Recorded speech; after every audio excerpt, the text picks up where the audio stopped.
video. This is Joey Austin, and today we're going to talk about the 5 mistakes that every photographer do when they first start shooting. Stay tuned.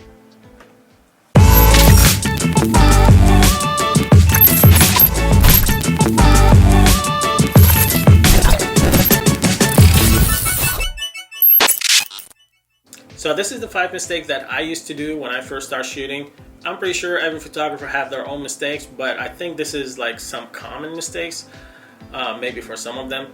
So first one I want to talk about, it's your gear. So get familiar with your gear, because if you don't know how to use your camera, you don't know how to use your lenses, you're not going to be able to shoot correctly. You're not going to be able to adjust and work with your model. You're not going to be able to work with the weather, with the lighting, this is one of the mistakes that I've done to one of the shoots that I was not able to use on my portfolio for the 5 reasons that I'm going to mention today. So I'm going to show the pictures at the end of the video, but I've never used these pictures on my portfolio because I don't really like this shoot. Like, this is like the worst photo shoot I have done.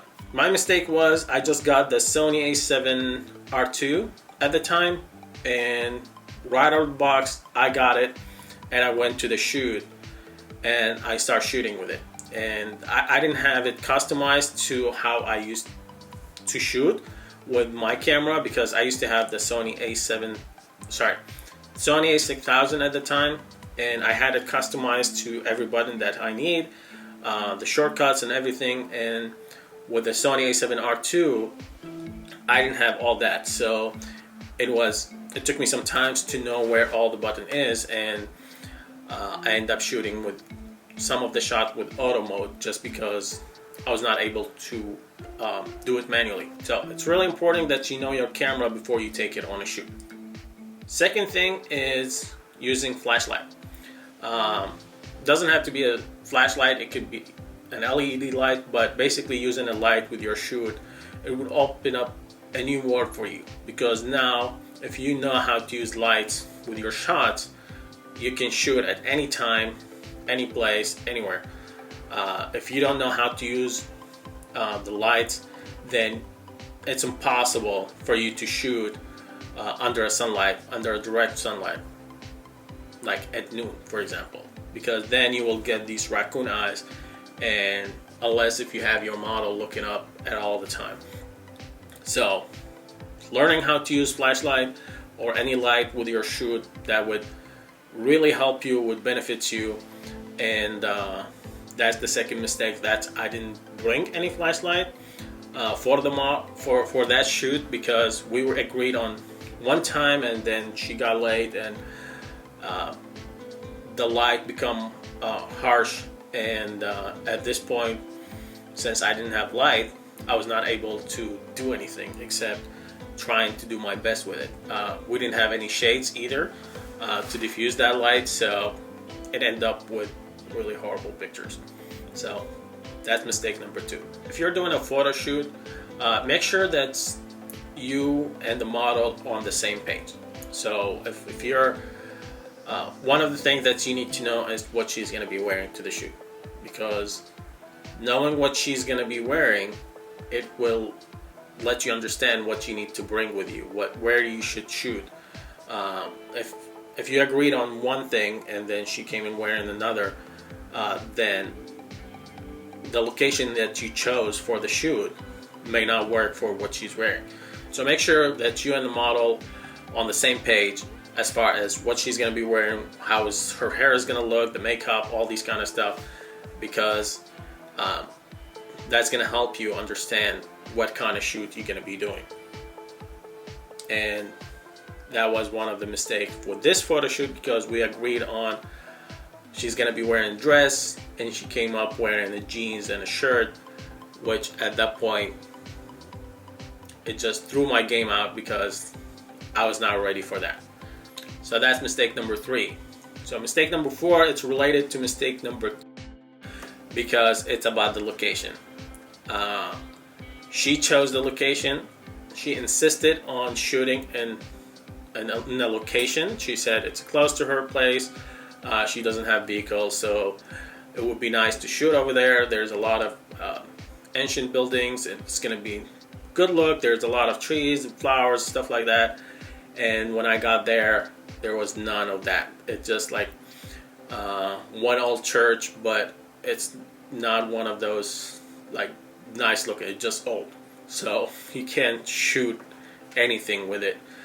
Like I said, understanding that what she's gonna be wearing, it make you understand where you need to shoot.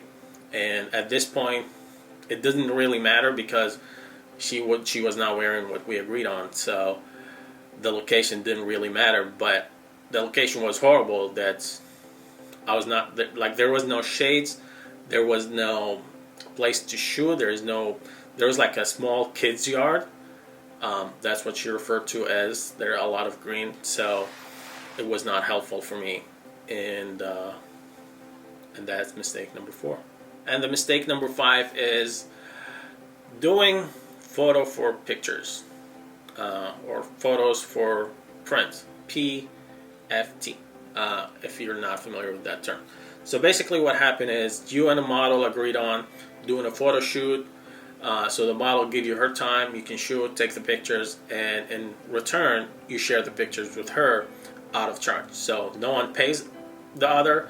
It's free for both of them, and they both can use the pictures in their portfolio. That's a good way to build a portfolio. It becomes a mistake when you let people use you because you're still a beginner.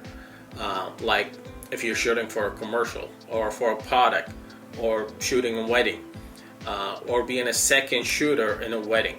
So all these are mistakes. Do not do. Like, do not do these for free. You're wasting your time, your effort. You're doing your best you can do, and in return, the product photography, they're getting paid for the product. You're not. If you're a second shooter in a wedding, then he's getting paid. You're not, and he's going to be using your shots.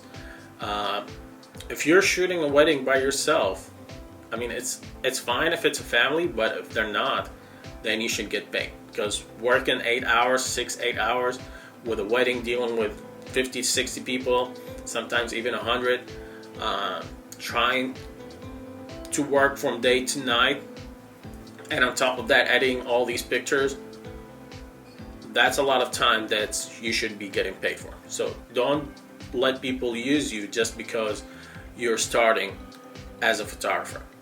If you have a talent, if you're working hard, you should get paid for it.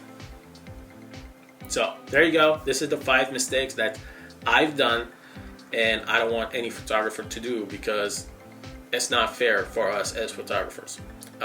Some people think, okay, well, photography, it's easy. It's just like a camera. Like every cell phone has a camera. I can just point and shoot. But we all know it's more complicated than that. So don't let people use you.